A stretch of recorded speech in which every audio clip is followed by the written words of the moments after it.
फकीर उस परमपिता परमात्मा के आगे प्रार्थना दुआ करते रहते हैं, अरदास करते रहते हैं, और उसका मकसद सिर्फ एक ही होता है कि हर जीव सुख शांति हासिल करे, हर इंसान को वो खुशियां मिले जिसके लिए वो दुआएं करता है, प्रार्थनाएं करता है। पर जायज नाजायज मांग ना तो कभी पूरी होती है और ना उसके लिए संत पीर फकीर कोई दुआएं करते हैं। जायज नाजायज, सही है गलत है, इसका पता कैसे चले? आप अगर सत्संग लगातार सुनते हैं, ये हो ही नहीं सकता कि आपको ये ना पता चले सही मांग कौन सी है और गलत मांग कौन सी है। सही मांग वो होती है जिससे परिवार का भला हो, समाज का भला हो, देश का भला हो और संसार का भला हो। सही मांग वो भी होती है शरीर का भला हो, आत्मा का भला हो और दिमाग में शांति रहे, संतोष धन आए, मन ना भटकाए, माया ना छलिया बने, काम वासना क्रोध लोभ मोह अहंकार तंग ना करें। ये सारी प्रार्थनाएं जब की जाती हैं तो परमपिता परमात्मा की दरगाह में मंजूर होती हैं।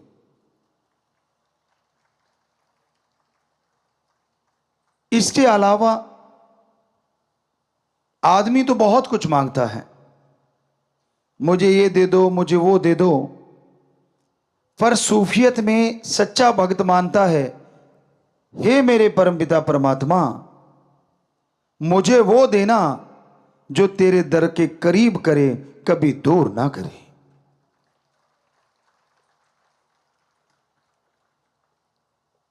बहुत धन दौलत आ गई लोगों के पास, ऐशो आराम के साधन हो जाते हैं, और कमी ये आ जाती है कि वो परम पिता परमात्मा से दूर हो जाते हैं। तो आज यही कि मांगना कैसे है और किससे मांगना है। वैसे तो समाज में रहते हुए आप समाज से मांगते रहते हैं, लेन देन चलता रहता है, पर वो स्वस्थ तरीके से लेन देन हो। जुबान के पक्के बनो, और जो जुबान के पक्के होते हैं उन पे ही समाज में विश्वास किया जाता है, यकीन किया जाता है। जो जुबान के कच्चे होते हैं, घर वाले यकीन नहीं करते, समाज तो क्या करेगा। पुराने समय में हमारे भारत में यह संस्कृति रही है कि दो दोस्त एक दूसरे को जुबान दे देते थे छोटे छोटे बच्चों के लिए कि भाई अपनी दोस्ती है, तेरा बेटा और मेरी बेटी की शादी आपस में करेंगे ताकि ये रिश्ता और मजबूत हो जाए। तो दोनों हाथ मिलाया या यूं कह दिया कि हाँ पक्का, और फिर 100% वो पक्का होता था, उसमें कच्चापन नहीं आता था। आज पहली बात तो जुबान ही नहीं रही, जुबान करके लोग मुकर जाते हैं। दूसरी बात, जुबान को छोड़ो, लिखा हुआ मुकर जाते हैं। ऐसा टाइम, ऐसा समय है। प्यारी साध संगत जियो, इंसान जब मांगने बैठता है उसे यह लगता है कि मैं तो जायज ही मांगता हूं, नाजायज मांगता नहीं। आप उस बच्चे की तरह हो जो छोटे से होता है, बिल्कुल छोटी सी उम्र में सांप को देख के कहता है मैंने पकड़ना है, कोयले को देख के कहता है मैंने खाना है। तो क्या अच्छे माँ बाप आप में से अपने बच्चों को वो खिला देंगे? क्या आप अपने बच्चे के हाथ में सांप पकड़ा देंगे? कभी नहीं। तो परम पिता परमात्मा तो आपकी आत्मा का मां बाप है, आपकी आत्मा का साईं है। आप नाजायज मांगेंगे तो वो आत्मघात के लिए कभी भी आपको नहीं देगा, अगर आप भक्त हैं। और अगर मालिक को लगता है कि आपके लिए सही है, लगता नहीं, वो तो जानता है, तो पल में वो आपकी इच्छा चुटकियों में पूरी कर देगा। पर कई बार होता है, आदमी कहते हैं ये मांग तो हमारी सबसे श्रेष्ठ और जायज। आप नहीं समझ सकते, वो मांग जायज है, सर्वश्रेष्ठ है, 100% सच, और मालिक अल्लाह राम 100% पूरी भी करता है, लेकिन थोड़ा आगे पीछे होता है। तो उसमें घबराओ नहीं, बल्कि सुमरन, अखंड सुमरन, सेवा में लगे रहो, इबादत करते रहो, भक्ति करते रहो। तो यकीन मानो वो भक्ति के बदले आपकी वो जायज मांग ही पूरी नहीं होगी, भक्ति का फल भी आपके अकाउंट में जमा हो जाएगा, क्योंकि उसने इस बहाने आपको पता नहीं क्या क्या बख्श देना है। आप अपने सतगुरु से प्रीत करते हो, यानी ओम हरि अल्लाह राम से या गुरु पीर फकीर से प्रीत रखते हो, उसके लिए तड़फते हो और सुमरन करते हो कि मेरी क्यों नहीं सुनता। वो सुन रहा है, और यकीन मानो 100% सुनेगा, लेकिन आप सुमरन कर रहे हो, उससे वो आपके कुलों का उद्धार किए जा रहा है, जो आपको पता नहीं चलता। आने वाले बुरी वक्त की तपिश से वो आपको बचाए जा रहा है, आने वाली तेज गर्म हवाओं से वो ढाल बन के आपके सामने खड़ा हुआ है, आने वाले बुरे वक्त से सुमरन करवा के आपको वो धुरी का दाना बनाना चाहता है, जिस पे चक्की घूमती है, सारे दाने पिस जाते हैं, लेकिन वो जो धुरी के साथ, वो जो किल्ली के साथ, वो कील के साथ जो दाने लग जाते हैं, जिस पे चक्की घूम रही है, पत्थर उठा के देखो, वो दाने ज्यों के त्यों बच जाते हैं। इसलिए वो आपसे वो सुमरन करवा रहा है, इसलिए आपको कहता है नाम चर्चा में, यानी मालिक के नाम की यहां चर्चा हो। शॉर्ट में बेपरवाह जी ने नाम चर्चा, उसका नाम रखा कि परम पिता परमात्मा के नाम की चर्चा हो, वहां जाके सुनो, फल बहुत मिलेगा। जितना आगे मिलता था उससे सैकड़ों गुना ज्यादा यह फल रोजाना बढ़ता जाएगा। जितना आप रेगुलर होते जाओगे उतना फल बढ़ता जाएगा। आजकल नहीं है जो कि स्कूलों में होना चाहिए। हमारे टाइम में था कि जो सबसे ज्यादा जिसकी हाजिरी होगी स्कूल में, उस बच्चे को अवार्ड दिया जाता, चाहे कॉपी पेन ही क्यों ना हो। आज तो युग बड़ा आ गया, थोड़ा बड़ा अवार्ड भी रखा जा सकता है। तो उस वजह से बच्चे कंपटीशन में आ जाते थे और स्कूल से बंक नहीं मारते थे। फायदा किसका? बच्चों का भी, टीचरों का, प्रिंसिपल, हेडमास्टर का। क्यों? क्योंकि बच्चे लगातार आएंगे, ज्यादा ज्ञान हासिल करेंगे, तो मेरिट होल्डर तो क्या, वो जिले में और हो सकता है स्टेट, देश में भी टॉप आ जाए। आज के युग में हमने देखा बच्चे बंक मार के अपने आप को बड़ा साबित करते हैं कि मैंने इतने बंक मारे हुए हैं। उनको लगता है मैंने बहुत बड़ा काम कर रखा है। ये नहीं पता कि आपने अपने एम के अंदर सुराख कर रखा है।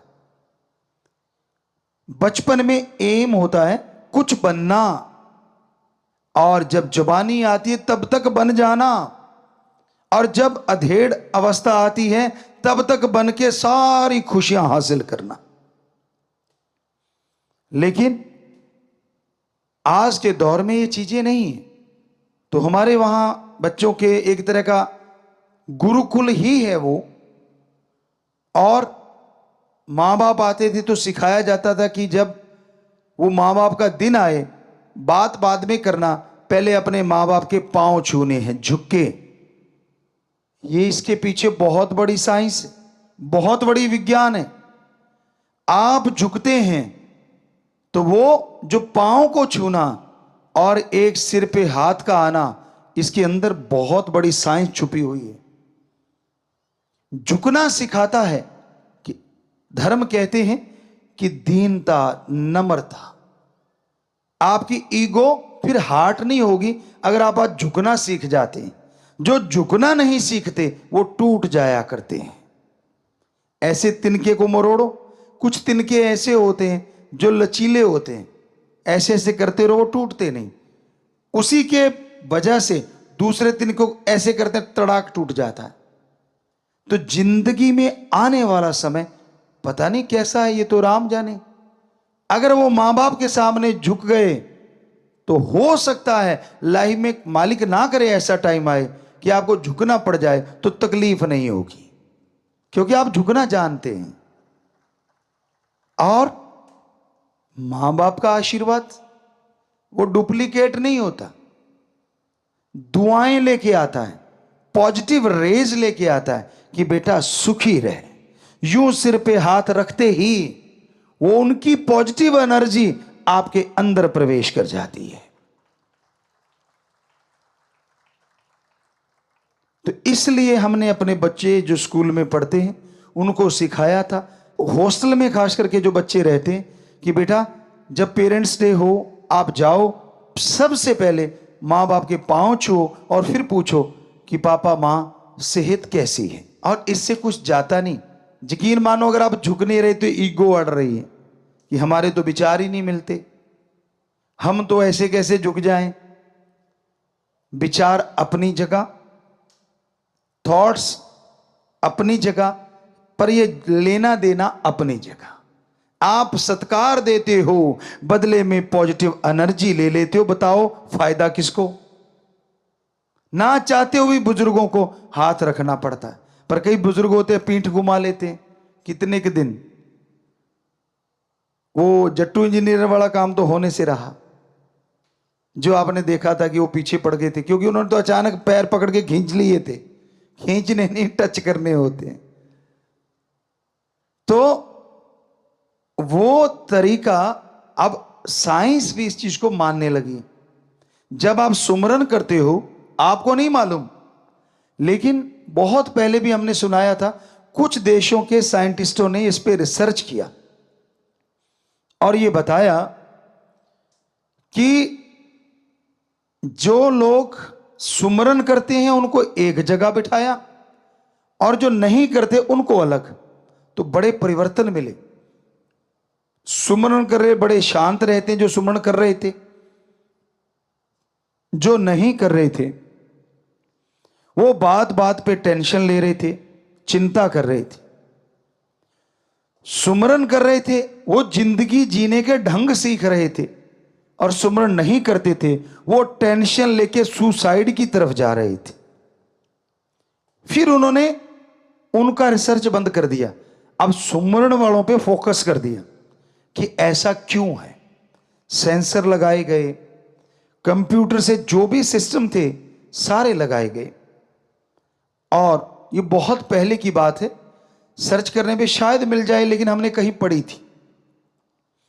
तो उन्होंने फिर ये देखा कुछ दिनों के बाद कि एक रेज आ रही हैं, और वो रेज आसमान की तरफ से आ रही हैं, और जो सुमरन कर रहा है, मेडिटेशन कर रहा है, वो रेज आके उसके दिमाग पे यूं किरणें, आपने देखा ना कई बार कि ऐसे आपने फोटो में ये तो एक कंप्यूटराइज्ड चीजें होती हैं कि यूं हाथ की और यहां से एक लाइट निकली, आप देखते होंगे डॉक्यूमेंट्री वगैरह में, तो वो लाइट पड़ रही है, वो 100% सच होता है। ऊपर से रेज आती हैं और वो माइंड में टकराती हैं, ये साइंटिस्ट कह रहे हैं, और उनके अंदर माइंड में परिवर्तन आने शुरू हो जाते हैं। डीएनए के जो सेल्स हैं वो मजबूत होते हैं, अंदर डीएनए पनप रहा है, वो और स्ट्रांग होता चला जाता है। फिर उन्होंने सोचा इन रेज का पीछा किया जाए।